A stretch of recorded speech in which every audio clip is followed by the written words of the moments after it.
Que la grâce du Tout-Puissant soit avec toi au nom de Jésus.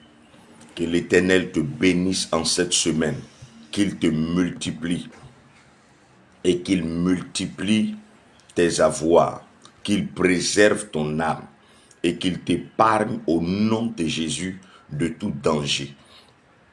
Que tout ce que l'ennemi a planifié en cette semaine contre toi échoue par l'épée de l'Esprit dans le nom de Jésus. Et que le vent impétueux de l'Est balaie tout ce qui a été mis sur ton chemin pour te détruire au nom de Jésus. Que la grâce de l'Éternel te couvre surnaturellement en cette semaine dans le nom de Jésus. Amen. Shalom, shalom, shalom, shalom, shalom. Bonne arrivée sur l'autre côté du Jourdain.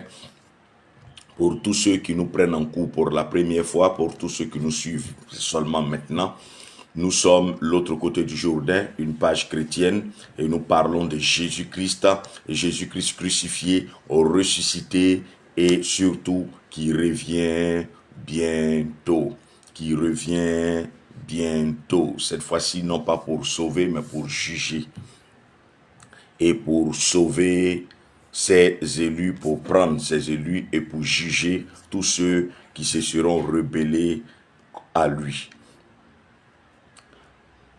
Alors, nous nous retrouvons tous les lundis matins à 5h45 heure GMT. Tous les lundis matins à 5h45 heure GMT, comme c'est le cas ce matin. Et nous nous retrouvons également tous les derniers jours du mois à une heure que nous indiquons.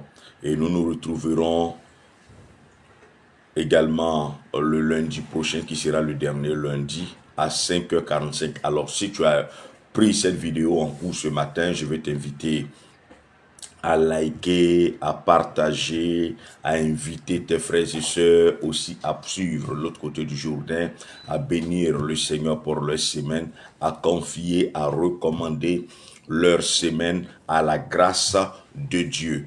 Et je vais aussi te demander, toi qui reçois cela sur WhatsApp, de partager aussi à tous ceux qui sont dans ton répertoire, afin de permettre à ces personnes aussi de pouvoir prier le Seigneur. Car tu ne sais pas qui tu aideras, qui tu sauveras, et là à qui la prière fera du bien et qui en bénéficiera. C'est pourquoi ne te retiens pas de partager et de permettre qu'autour de toi, plusieurs personnes puissent bénéficier de cette grâce que le Seigneur nous fait de pouvoir bénir nos semaines, chaque lundi matin. Que Dieu te bénisse abondamment et que ses bontés dans ta vie soient toujours renouvelées au nom de Jésus. Alors nous allons prendre nos Bibles et nous allons lire un passage dans le livre de Nombres. Nombres chapitre 13. Nombres chapitre 13. Nombres chapitre 13, nous lisons du verset 27 au verset 28. Mais pour mieux comprendre, nous allons commencer à partir du verset 26. Verset 27 au verset 28, mais nous allons commencer au verset 26. La Bible dit, en Nombres chapitre 13, verset 26, « Il fut de retour de l'exploration du pays au bout de 40 jours. » Il fut de retour de l'exploration du pays au bout de 40 jours. Et ils se rendirent auprès de Moïse et d'Aaron et de toute l'assemblée des fils d'Israël dans le désert de Paran à Kadès. Et ils leur firent ce rapport, ainsi qu'à toute l'assemblée, et ils leur montrèrent les fruits du pays. Et ils leur montrèrent les fruits du pays. Et ils lui firent ce récit et lui dirent, « Nous sommes allés dans le pays où tu nous as envoyés. C'est vraiment un pays découlant de lait et de miel. Et en voici des fruits. » Alléluia. Dans une deuxième version, pour pouvoir retenir, on va lire plusieurs versions et plusieurs fois. Il dit au bout de 40 jours, et il fut de retour du pays qu'ils étaient allés reconnaître. Et étant arrivés, il vint vers Moïse et Aaron et vers toute l'assemblée des enfants d'Israël, au désert de Paran à Kadesh. D'autres versions disent Kodesh, et leur ayant fait leur rapport et à toute l'assemblée, ils leur montrèrent du fruit du pays. Et il fit donc leur rapport à Moïse et il lui dit, nous avons été au pays où tu nous avais envoyés. Et véritablement, c'est un pays découlant de lait et de miel, et c'est ici de son fruit. Alléluia.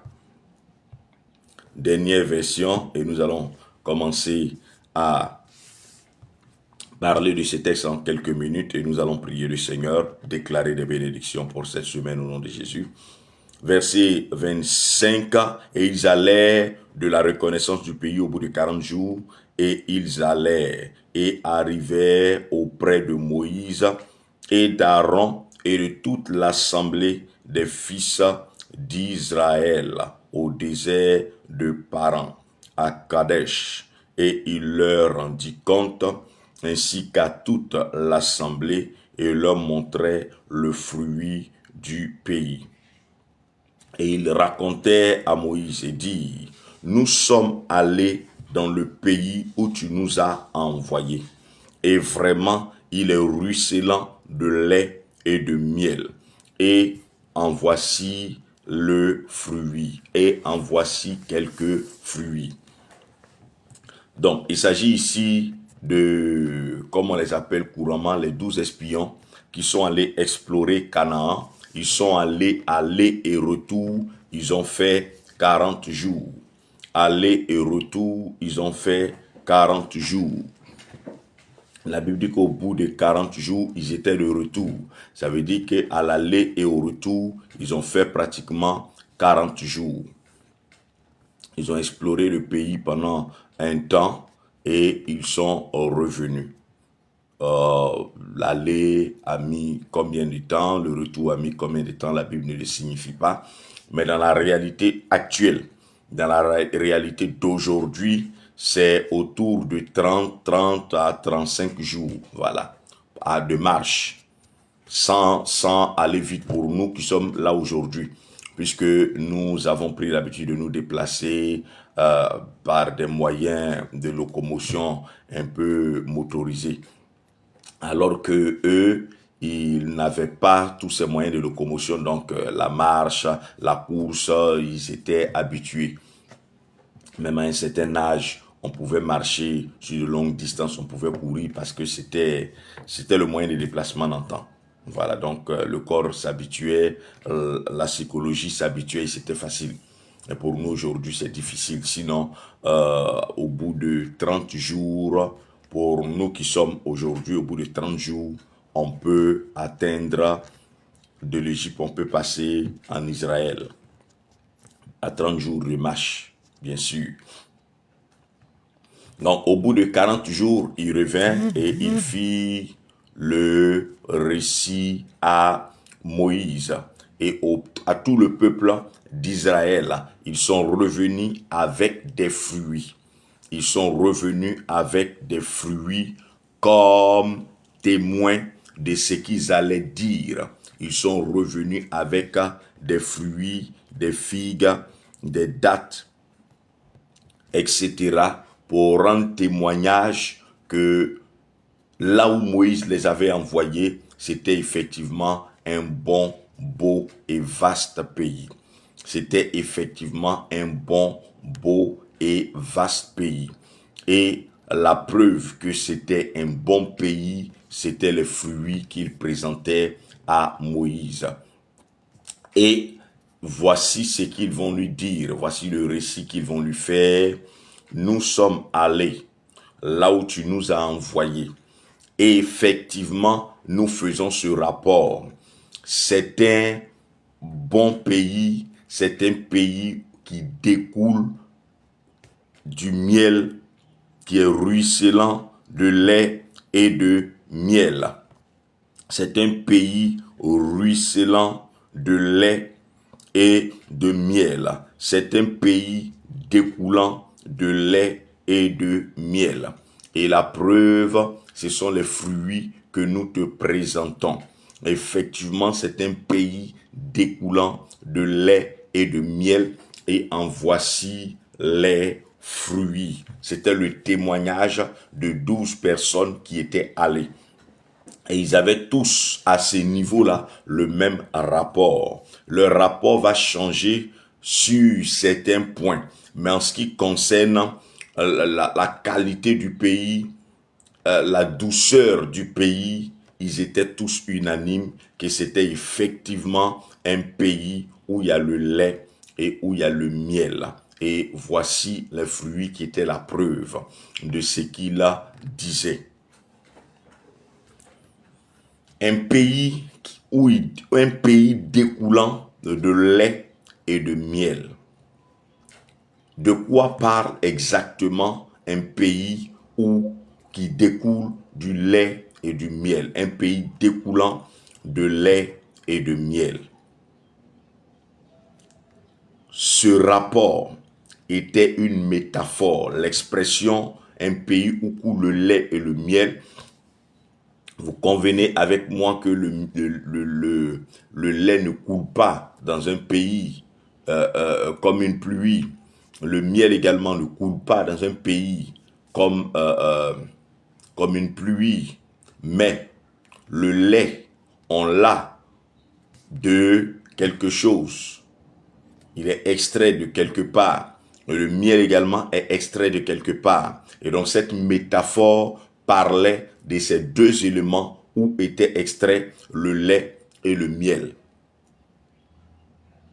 C'était une métaphore qui parlait de ces deux éléments d'où découlait le lait et le miel.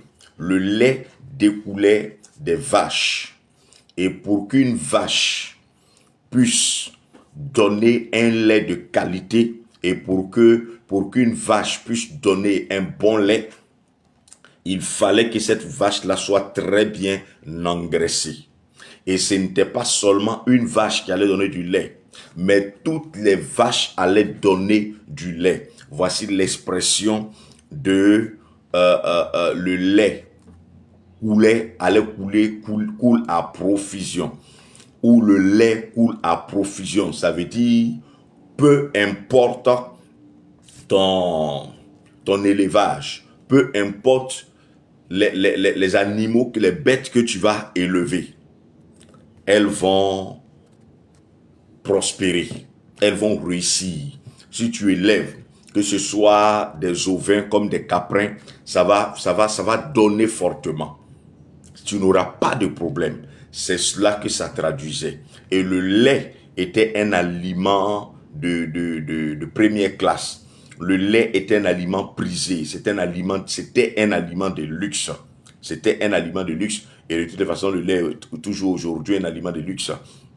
Ça a toujours été un aliment de luxe, mais c'était encore plus pour voir quelqu'un qui était dans l'opulence, qui était nanti, c'était le lait. Voici pourquoi il était utilisé l'expression de lait pour dire que c'était un pays où tout réussissait.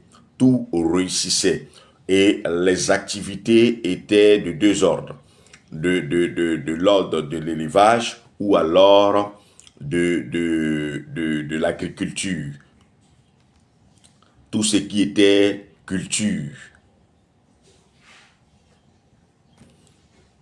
Donc, la première chose dont il parlait, c'était le lait. Une façon de dire que tout ce que vous allez élever va vous réussir, donc vous aurez le lait comme vous voulez. Et ensuite, il a dit que vous aurez le miel. Or, le miel est tiré du nectar des feuilles. Le miel est tiré du nectar des feuilles. Et pour que ce nectar-là puisse être tiré facilement par les abeilles qui pourront plus tard reproduire du miel, il fallait une fraîcheur. Il fallait qu'il y ait une fraîcheur. Il faut que les feuilles soient fraîches. Il faut que les plantes soient fraîches. Et pour que ces plantes-là puissent être fraîches et que le troupeau puisse avoir un bon pâturage, il fallait que la terre soit engraissée. Il fallait que la terre soit engraissée pour que tout réussisse. Et une terre engraissée parle de la fertilité de la terre, parle d'une terre qui est bénie, parle d'une terre qui produit aisément et qui produit facilement. La terre est bénie, le sol du pays est béni et il est disposé à produire plus aisément et plus facilement. Voici ce que le lait et le miel voulaient dire. Lui voulait parler d'un endroit où tout réussit. Il voulait parler d'un domaine ou d'un secteur où tout réussit, où il n'y a pas l'échec, où tout est propre, où la bénédiction du ciel descend, bénit la terre, arrose la terre. Le Seigneur avait dit que la terre serait maudite à cause de toi. Mais cette terre-là avait une particularité, c'est que la malédiction était morte en elle. Elle avait pu étouffer la malédiction, elle avait pu faire mourir la malédiction et la malédiction n'avait plus de domination ni d'influence sur elle. Ce qui lui permettait de produire la qualité, ce qui lui permettait de donner aisément. Le troupeau pouvait brouter l'air, pouvait avoir de bons pâturages, pouvait avoir des espaces où l'herbe était assez fraîche pour pouvoir être brouté. Et les plantes, parce que ils avaient pour coutume de planter les dattes, les figues, les raisins, etc. Et c'était des fleurs qui donnaient du bon miel. Et le miel aussi était un aliment qui traduisait la douceur, tout ce qui est doux, tout ce qui est bon. Donc c'était une façon de leur dire que la fertilité sera à un tel niveau, la fertilité sera à un tel niveau que vous n'aurez pas à souffrir, vous n'aurez pas à vous battre assez parce que le sol du pays ne va pas vous rejeter, mais bien au contraire, la terre du pays sera fertile pour vous et à vous.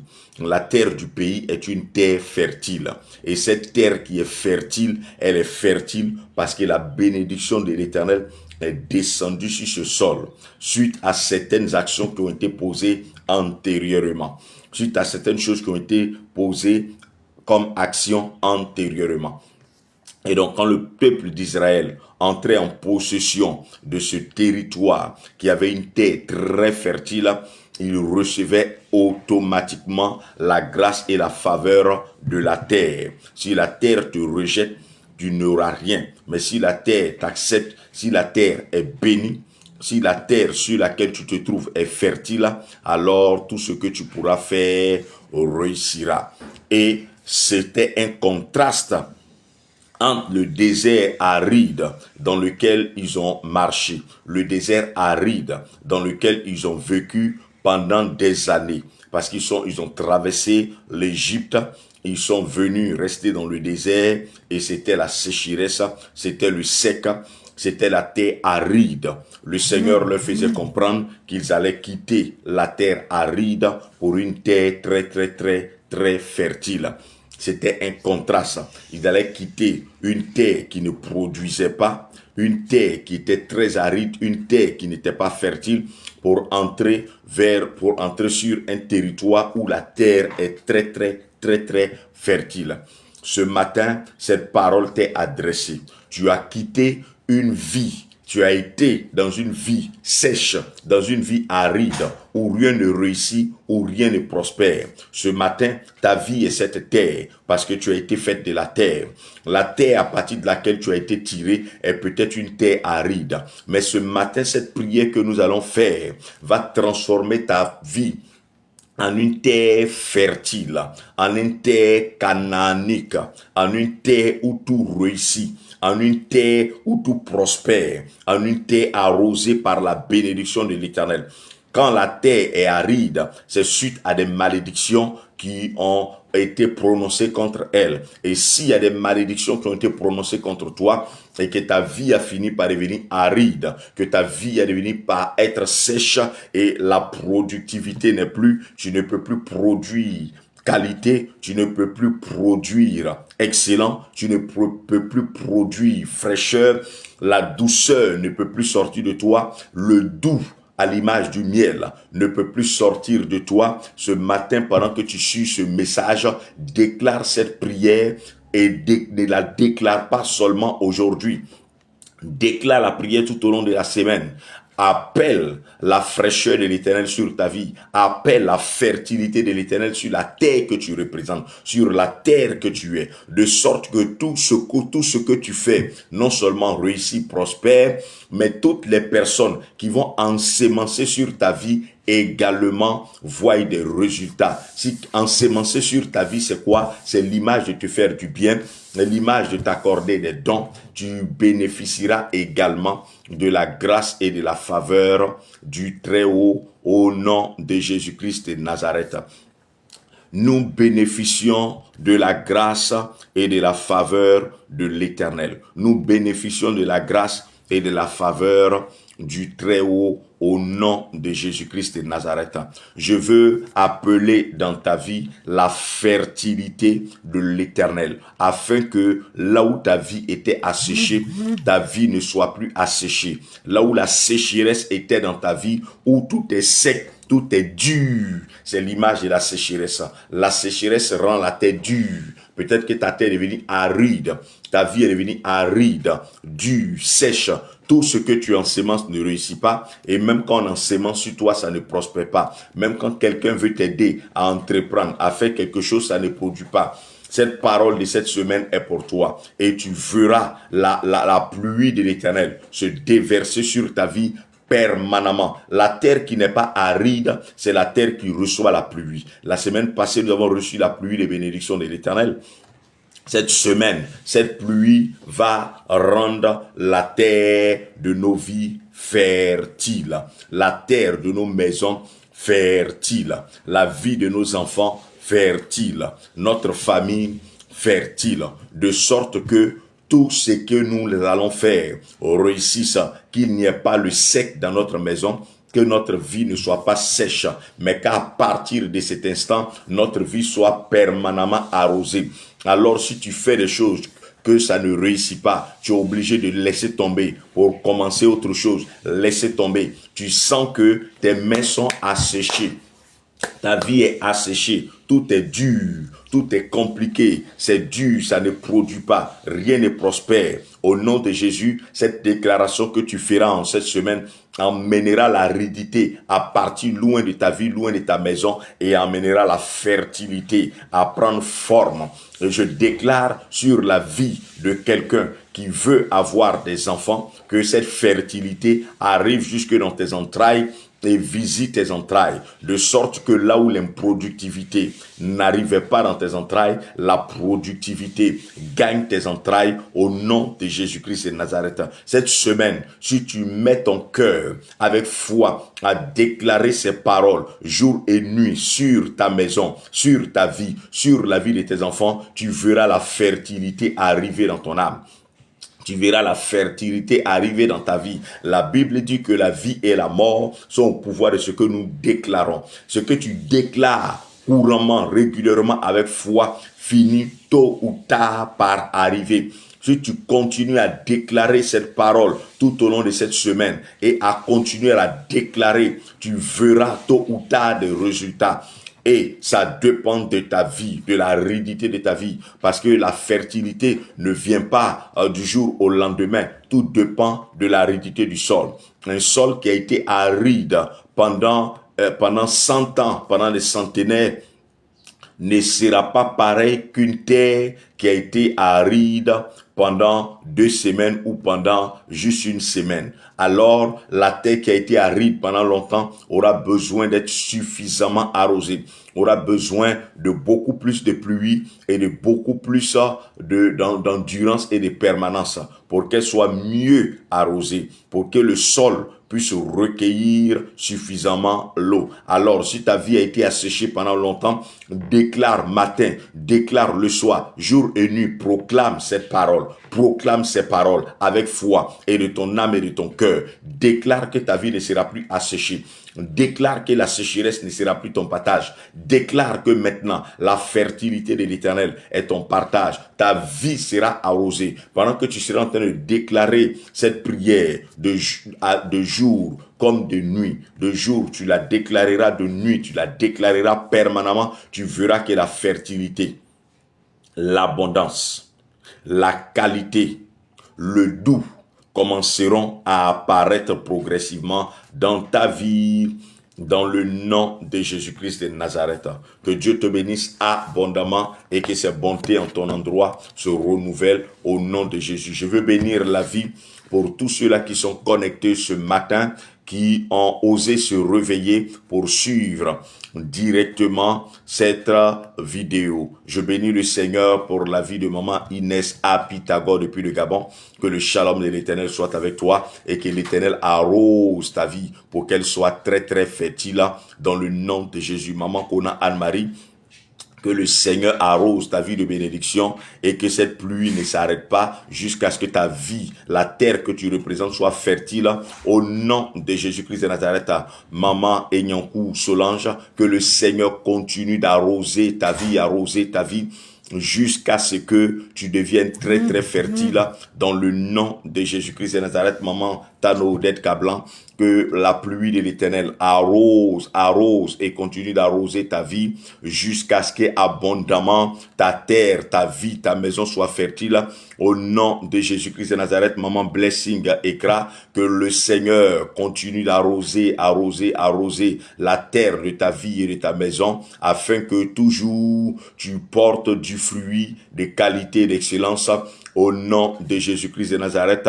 Maman Wakou Philomène, que la bonté de l'Éternel soit avec toi pour laisser descendre sur ta vie sa pluie abondamment au nom de Jésus-Christ de Nazareth. Maman Elvis José, que la pluie de l'Éternel descende surnaturellement sur ta vie au nom de Jésus-Christ de Nazareth, qu'il pleuve et que les pluies ne s'arrêtent pas sur ta vie. Maman Larissa Marie, Maman Jelika Touanlé, au nom de Jésus. Maman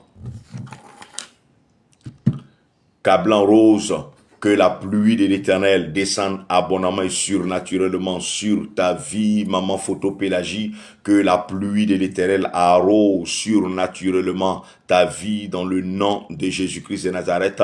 Toi qui as liké, que la pluie de l'Éternel se déverse abondamment sur ta vie et que ta vie soit de qualité. Toi qui as partagé, qui continue de partager, que la pluie de l'Éternel descende surnaturellement sur ta vie et que la fertilité de l'Éternel soit sur ta vie au nom de Jésus. Je veux dire à quelqu'un par l'Esprit de Dieu que celui qui va déclarer ces paroles de jour et de nuit sur sa vie, sur sa maison, verra la fertilité arriver dans sa vie, la productivité, tout va te réussir et là où c'était dur, ça va s'assouplir. Il faut seulement appeler cela sur ta maison, appeler cela sur ta vie. Vous convenez avec moi qu'il y a des endroits où il pleut et puis il y a des endroits où la pluie ne tombe pas. La pluie s'arrête à ce niveau-là net et la pluie ne continue pas. Ça tombe avant, mais ça ne dépasse pas. Parce que ce lieu-là, il y a une parole qui pèse sur ce lieu, alors la pluie ne descend jamais sur ce lieu. Sinon circonstanciellement. Voilà. Quand la pluie va descendre, ce jour-là, la parole qui a été déclarée sur ce secteur a fait que la terre ne peut pas recevoir la pluie. Alors ce matin, nous allons prier, déclarer sur cette semaine que nous allons recevoir de la pluie. Toi qui partages, que ce soit sur WhatsApp comme sur Facebook, que la pluie de l'Éternel se déverse sur ta vie et de la même manière que tu arroses les autres, que l'Éternel continue d'arroser ton âme, d'arroser ta vie au nom de Jésus-Christ de Nazareth. Sur ce, nous allons ensemble prier le Seigneur pour cette semaine. Tu vas déclarer avec moi, dans le nom de Jésus, toute sécheresse dans mon âme, toute sécheresse dans ma maison, toute sécheresse dans ma vie, part dans le nom de Jésus. La sécheresse quitte ma vie et ma maison, part définitivement et totalement dans le nom de Jésus. J'ai détruit tout agent des ténèbres, toute sorcellerie pratiquée contre moi, pour que ma vie, ma maison soit désert. Il n'en sera pas ainsi au nom de Jésus. Ma vie ne sera point un désert permanent. L'aridité ne me dominera pas à toujours, mais par la main puissante de l'Éternel, je combats le démon, l'esprit, la sorcellerie à la base de toute sécheresse, de toute aridité dans ma maison, dans mon âme, dans ma vie, au nom de Jésus. Et si cette sécheresse s'était étendue à mes enfants, je commande le feu de l'Éternel et je chasse cette sécheresse de la vie de mes enfants, au nom de Jésus.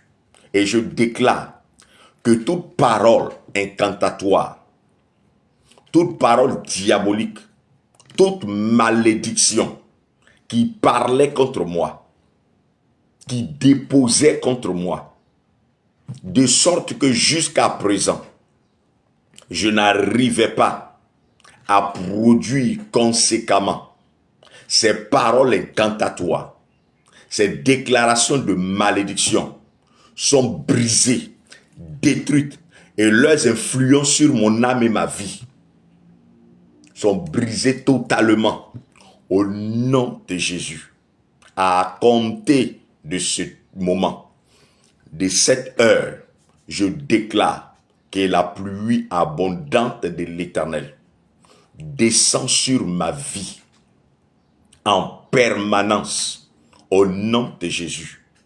Aussi aride que la terre que je suis, aussi aride que ma maison est, aussi longtemps la pluie de l'Éternel descendra. Aussi longtemps il pleuvra sur ma maison, sur ma vie, sur la vie de mes enfants, jusqu'à ce que l'aridité soit totalement et complètement effacée et la fertilité prenne place au nom de Jésus. Ma vie devient tel un jardin que la bénédiction de l'Éternel a arrosé au nom de Jésus.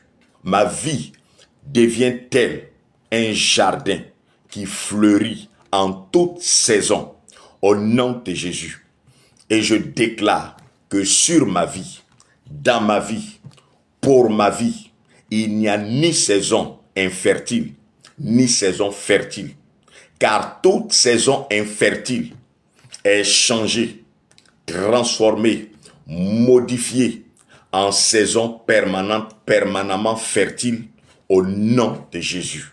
Et cette fertilité s'étend à chaque aspect de ma vie au nom de Jésus. Je suis fertile en cette semaine et je suis fertile au-delà de cette semaine au nom de Jésus. L'aridité n'étant plus dans ma vie, tout ce que mes mains touchent prospéreront. Tout ce que j'entreprendrai réussira au nom de Jésus. Je ne chouerai en rien. Je ne chouerai plus, mais je réussirai. Et je n'aurai pas des fruits de médiocrité, mais j'aurai des fruits excellents.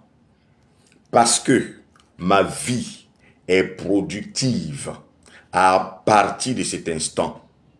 Le doux s'attache à ma vie, à mon âme, au nom de Jésus-Christ de Nazareth. Toute personne qui ensémence sur la terre que je suis, toute personne qui me bénit, toute personne qui m'arrose, devient elle-même une terre fertile au nom de Jésus. Je crois qu'en cette semaine, j'expérimente de jour comme de nuit, les déclarations que j'ai eu à faire sur ma vie, sur la terre de ma maison, sur la vie de mes enfants, sur ma famille, au nom de Jésus. Amen. Amen, amen, amen, amen, amen. Que Dieu te bénisse abondamment et que ses bontés dans ta vie soient toujours multipliées. Bonne arrivée, maman Nocia Fabienne. Que ta vie devienne une terre très très fertile et que l'Éternel te donne toujours d'avoir des fruits excellents, des fruits meilleurs au nom de Jésus-Christ de Nazareth. Que Dieu te bénisse abondamment et que dans ta vie, ses bontés se renouvellent. Que cette semaine, tu expérimentes la fertilité dans chaque aspect et domaine de ta vie. Et comme je l'ai dit, déclare cette parole de jour comme de nuit. C'est seulement 5 ou 6 minutes. Déclare, donne-toi du temps pour déclarer chaque jour. Appelle la fertilité dans ta vie et chasse la sécheresse. Appelle la pluie de l'Éternel, la pluie en tout temps, la pluie en toute saison. Et tu verras qu'au fur et à mesure que tu seras en train de le faire, ta vie sera-t-elle une terre fertile et tu porteras beaucoup de fruits au nom de Jésus. Shalom. Une semaine heureuse par la main du Tout-Puissant.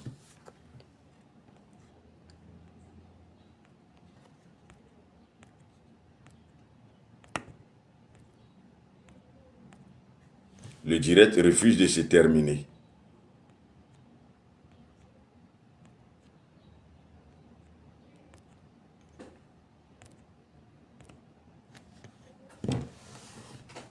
La connexion, un souci de connexion.